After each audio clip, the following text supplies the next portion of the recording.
मैं जलील साहब आपके पास आऊं उससे पहले एक मैं जरा और दर्शकों को, इसलिए कि थोड़ा आप लोग भी अपना एक गूगल करके देखिएगा। जम्मू कश्मीर में 370 हटाया गया और पूरे देश में लगा कि ये कोई आजादी हो गई और क्या हुआ और क्या क्या कर दिया। इस देश में 14 राज्यों में आज भी आर्टिकल 371 और 371 के बाद 371 A B C F G H I J और 371 डी और ई आंध्र प्रदेश और तेलंगाना, 12 राज्यों में आज भी ये स्पेशल स्टेटस, स्पेशल प्रिविलेजेस आज भी कायम हैं।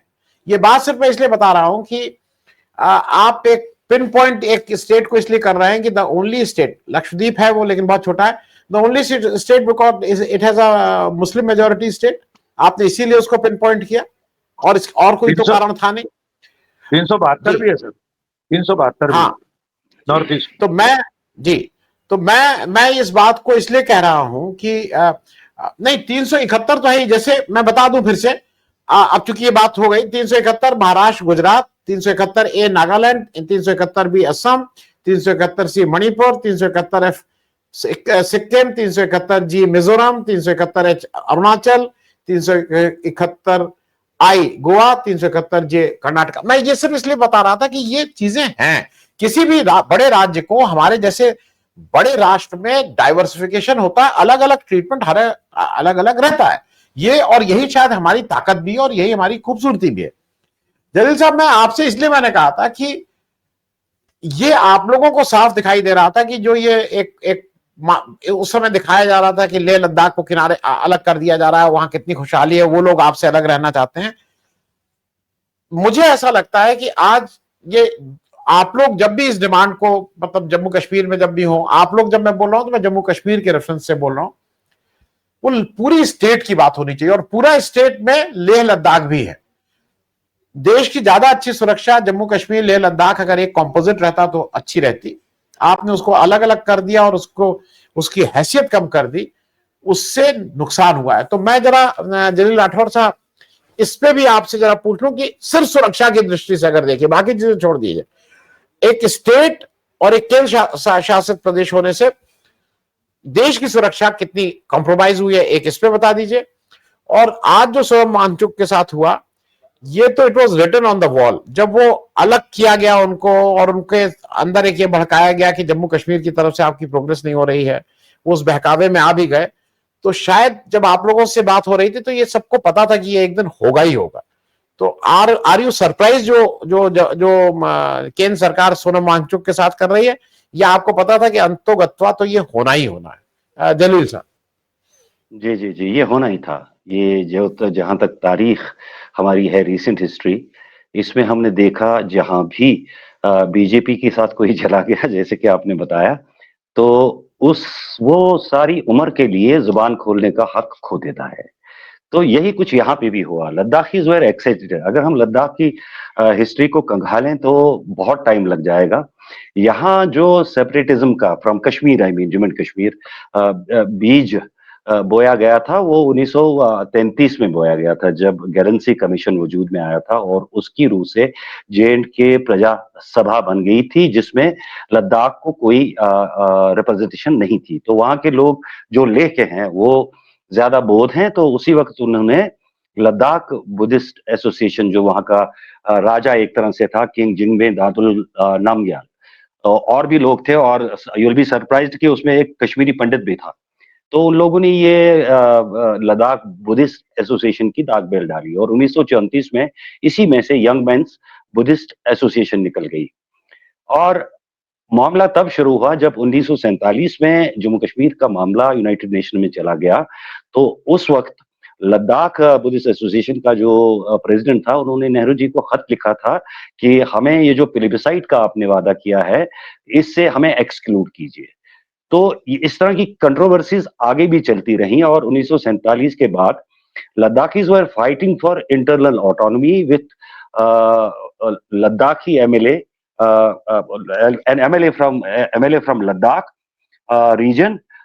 ये डिमांड उनको, मतलब वो उसको प्रिजाइड करेगा। ये डिमांड 1980 में जो यहाँ की सरकार थी उसने रद्द कर दी।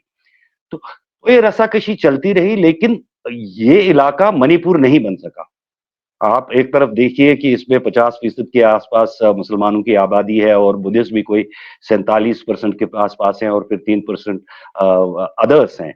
लेकिन 1989 में जब कश्मीर में मिलिटेंसी शुरू हो गई, तो ये लोग थोड़ा इनसिक्योर फील हो गए, तो इन्होंने एक बाइकॉट की कॉल दी मुस्लिम्स के खिलाफ और बड़ा माहौल उस वक्त चरमरा गया दोनों धड़ों के दरमियान और उस वक्त कुछ राइट्स भी हुए। और बाद में इसी अरसे के दौरान उन्होंने क्या किया, उन्होंने कश्मीरियों का बाइकॉट किया और कश्मीरियों को खचलपा के नाम से वो पुकारते रहे। और जो भी कश्मीरी ट्रेडर्स लद्दाख रीजन में थे, उनको या तो भगाया गया या तो यातनाएं दी गई और इस तरह से कश्मीरियों के लिए लद्दाख का दाखिला उन्होंने लेह का, मैं कह रहा हूँ, करगिल जो है वो कल्चरली और रिलीजियसली काफी करीब था कश्मीर से, लेकिन लेह के जो बुद्धिस्ट लोग हैं उन्होंने ये चीज शुरू कर दी। तो उस वक्त सेंट्रल गवर्नमेंट ने इनको लद्दाख ऑटोनोमस हिल काउंसिल के नाम से ऑटोनोमस एक बॉडी दे दी और उसके बाद ये बाइकआउट उन्होंने खत्म कर दिया। आगे चल के जो ये बुद्धिस्ट एसोसिएशन है, खासकर ये आरएसएस, बीजेपी और हिंदुवादी तंजीमें हैं, उनकी गोद में चली गई, जिन्होंने इसको जम्मू कश्मीर से अलग होने के लिए उकसाते रहे और ये लोग डिमांड करते हैं कि हमें यूटी दे दो। आपको ये भी बताता चलूं कि एक वक्त में ये भी बताया गया लद्दाखियों की तरफ से कि आप हमें अपनी तहवील में लीजिए and put us with eastern Punjab और एंड जम्मू, और रूल जो होना चाहिए वो दिल्ली से ही होना चाहिए लद्दाख रीजन का। बहरहाल ये तो हुआ नहीं और काफी मुराद जे&के गवर्नमेंट जो थी ये हमेशा से इग्नोरेंस, ये कह रहे थे कि हमें इग्नोर किया जा रहा था। लेकिन अगर आप देखेंगे कि लद्दाखियों को जितनी फैसिलिटीज हासिल थी सब्सिडीज के तौर पे, शायद जम्मू या कश्मीर के लोगों को वो उसका गुमान भी नहीं कर सकते हैं। बहरहाल ये पॉलिटिकली मोटिवेटेड एक उनकी डिमांड थी कि हमें यूटी बनाया जाए और 5 अगस्त 2019 को उनका ये अरमान पूरा हो गया और वहां का एक नमग्याल नाम का ही एक यंग पार्लियामेंट मेंबर था, तो उसका तकदीर भी आपको याद होगा, जो आजकल कहीं दिखाई नहीं दे रहे हैं। तो अब बात आती है कि जो 370 या 371 की बात की आपने, इसमें दो मैं सेपरेट करूंगा। 371 के जैसे जो कानून है वो उसमें रीजन्स को ऑटोनॉमी की बात है उनमें, और यहां भी 370 के रू से ऑटोनॉमी हासिल थी। लेकिन जो मरकजी सरकार है या जो रूल में है मरकज में, उन्होंने आर्टिकल 35A को 370 बताकर वोट गार्नर करने की कोशिश की, जिसकी रूप से आप यहाँ जमीन नहीं खरीद सकते हो, यहाँ नौकरी नहीं पा सकते हो। ये तो महाराजा हरि सिंह ने 1931-1933 के आसपास ये लॉ पास किया था और 370 को हमेशा प्रोपगेट किया गया कि 370 ही वो कानून है जिसके रूप से आप कश्मीर नहीं जा सकते, आप जमीन नहीं खरीद सकते हैं या आप वहां नौकरी नहीं कर सकते हैं, और जो उनकी आइडेंटिटी है कश्मीरियों की वो उसी रूल के तहत या उसी कानून के तहत सेव की गई है। ये कानून सिर्फ मुसलमानों के लिए नहीं था, ये पूरे जम्मू कश्मीर राज्य के लिए था, जिसमें डोगरा भी थे, बौद्ध भी थे, मुसलमान भी थे और मुसलमानों के सारे सेक्ट जिनमें करगिल के शिया भी शामिल हैं, वो भी उनको एक प्रोटेक्शन हासिल थी। बहरहाल इस चीज को बुनाकर 370 के लिए हटाने के लिए राह हमवार कर दी गई, जबकि असल कांटा उनकी नजर में आर्टिकल 35A था। अब चलते हैं पोस्ट एब्रोगेशन ऑफ आर्टिकल 370। तो लद्दाख के लोगों को लगा, उन्होंने खुशियां मनाई, बल्कि जम्मू में भी खुशियां मनाई गई। अब वहां भी डिसेंट की आवाजें आ रही हैं, क्योंकि कश्मीर अभी तक कोई नहीं आया जमीन खरीदने के लिए, कश्मीर कोई नहीं आया अब तक नौकरी करने के लिए, या कश्मीर में इस तरह के हालात नहीं है जिस तरह के जम्मू और लद्दाख में हालात हैं। आप जब लद्दाख की बात करते हैं, ये मिनरली रिच एरिया है और यहाँ पे 3 गीगावाट की बिजली की सलाहियत है सोलर एनर्जी की, और जहां पे सोलर एनर्जी की बात आती है तो वहां पे स्टेट रोड की बात नहीं आएगी, क्योंकि स्टेट रोडा अटकाएगा उन चीजों में। तो ये और गोल्ड की माइंस भी हैं, लाइम की माइंस भी हैं, अर्थ मिनरल्स भी हैं। तो सबसे बड़ा झगड़ा जो इसी बात का है। इनको जो आप खसूसी पोजीशन ये मांग रहे हैं वो क्या है, वो 370 ही है। अगर ये अपने तशक्कुस की आइडेंटिटी की सेफ्टी मांग रहे हैं वो 370 है। अगर नौकरियों की सेफ्टी मांगते हैं, रिजर्वेशन मांगते हैं, वो 370 है। अगर ये आप जमीनों की सेफ्टी मांगते हैं तो वो भी 370 है। तो कुल मिलाकर लद्दाख के लोग 370 ही मांग रहे हैं। वापस 370 मांग रहे हैं, लेकिन 370 दिया नहीं जा सकता है क्योंकि वहां पे जो रिसोर्सेज हैं वो आपको पता है कि रिसोर्सेज पे किन की नजर है और इनडायरेक्टली हमें कौन रूल कर रहे हैं। तो ये मेरे ख्याल से सबसे बड़ी बाधा जो है वो यही है। आपको पता है 3 गीगावाट्स का जो प्रोजेक्ट है solar energy corporation of India का, उसके लिए हजारों हेक्टेयर की जमीन चाहिए आपको, जिसपे आप वो सोलर पैनल्स लगाएंगे। और आपको ये भी बता दूं कि कुछ कंपनीज तो इसमें आगे पहले ही आ चुकी हैं, जिसमें अदानी ग्रीन लिमिटेड है, अदानी न्यू इंडस्ट्रीज लिमिटेड है, जो एनर्जी पार्क जिनको शायद 25 मेगावाट का प्रोजेक्ट भी दिया गया है 2 जगह पे, और भी एक जगह पे, और एक ब्राजील ग्रीन एनर्जी है, और सूर्या इंटरनेशनल है, और उसके अलावा टाटा पावर भी है। तो सबसे बड़ी बाधा जो मैं समझता हूं, और लद्दाखियों को जिसका डर है, वो उनको रिसोर्सेज का डर है। लद्दाखी एक बहुत कदीम कौम है। अगर आप वहां के कौमों की बारे में तहकीक करेंगे तो वहां एक ब्रोकपा है जो आर्यंस है, जो बिल्कुल उसी हालत में रह रहे हैं जो आर्यंस थे। तो उनके तशक्कुस को मिटाना तो मुश्किल बात है। अब सबसे बड़ा मसला है वो रिसोर्सेज हैं, और रिसोर्सेज में एम्प्लॉयमेंट भी आती है, रिसोर्सेज में जमीनें भी आती हैं, रिसोर्सेज में आपके मिनरल्स भी आते हैं। ये चीज समझना बहुत जरूरी है कि इस चीज में जो मैं बिल्कुल डॉक्टर साहब से बिल्कुल मैं एग्री करता हूं कि उन्होंने जो 370 को जम्मू कश्मीर से जोड़ा, कि जम्मू कश्मीर को स्टेटहुड वापस दिया जाना चाहिए। अगर लद्दाख को दिया गया तो जम्मू कश्मीर को देना ही देना पड़ेगा, जो ये देना नहीं चाहते हैं। तो ये बात भी एक है, लेकिन सबसे बड़ी बात है ये पंगा सब जो है, सबसे बड़ा रुपया है जनाब।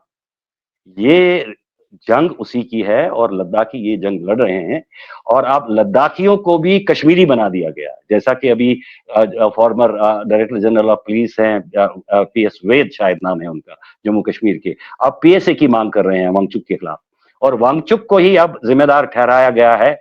जो अभी स्टेटमेंट आई है लद्दाख गवर्नमेंट की तरफ से कि उसने इंस्टिगेट किया लोगों को अरब स्प्रिंग की तर्ज पे प्रोटेस्ट करने का, और लोगों को नेपाल के तर्ज पे प्रोटेस्ट करने का। इतना ही नहीं, सोशल मीडिया पे भी ये खबर भी आ रही है, अभी इसकी ऑथेंटिकेशन होना बाकी है, कि इस आंदोलन में नेपाल से लोग आए थे, और डोडा जो चिनाब वैली का इलाका है वहां से लोग आए हैं। अब आप पाकिस्तान के अलावा जितने भी लोग ढूंढ सकते हैं, जितना भी मतलब एस्पेक्ट्स आप ढूंढ सकते हैं, वो निकाले जा रहे हैं, और अगले 2-3 दिन में आपको ये वाज़ेह होगा कि सूरत हाल किस तरफ जा रही है। और जो आपने कहा कि अभी सीबीआई प्रोब कर रही है फॉरेन फंडिंग की, जो इनकी इंस्टीट्यूशन है, इनका ऑर्गेनाइजेशन है वांगचुक का, तो अब सारा जो ठीक रहा है उसी के सर पे मेरे ख्याल से फोड़ा जा रहा है, और जो बिल्कुल गलत है उनका सपोर्ट बेस बहुत स्ट्रांग है। वहां ही नहीं बल्कि कश्मीर, जम्मू कश्मीर में भी उनके सपोर्ट में आवाजें आ रही हैं। आज ही फारूक अब्दुल्ला ने एक प्रेस कॉन्फ्रेंस की, उसने उसमें बिल्कुल सपोर्ट दिया, हालांकि वो अपनी उस रेजोल्यूशन से हट गए जो उन्होंने पास की जम्मू कश्मीर असेंबली में 370 की बहाली के लिए। 370 की बहाली में पूरा स्टेट आता है, तो वो भी अब पॉलिटिकल माइलेज ले रहे हैं। उन्होंने चीन का भी जिक्र किया, और उन्होंने भी वार्निंग भी दी कि somebody is waiting for the opportunity, और सही भी है।